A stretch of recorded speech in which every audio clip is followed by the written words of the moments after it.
Welcome to my channel. నేను ఈరోజు చేపల వేపుడు చేసుకుంటున్నాను. ముందుగా దానికి కావాల్సినవి చేప ముక్కలు, 1 స్పూన్ అల్లం వెల్లుల్లి పేస్ట్, 1 స్పూన్ కారం, 1 స్పూన్ పసుపు, కొద్దిగా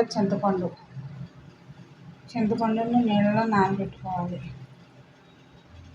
చేప ముక్కలు 6 ముక్కలు తీసుకున్నాను. దానికి సరిపడినంత ఉప్పు,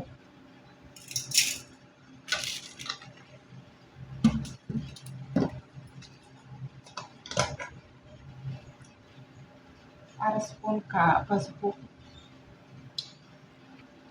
1 స్పూన్ కారం,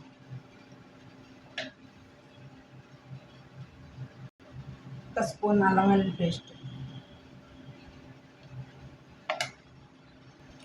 ఒక 2 రెమ్మల కరివేపాకు, చింతపండు పులుసు వేసుకోవాలి.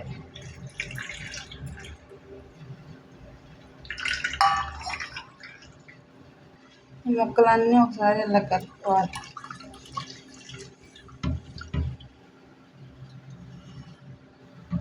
కలుపుకున్నాక పొయ్యి మీద పెట్టుకొని ఒక 10 నిమిషాలు ఉడకనివ్వాలి.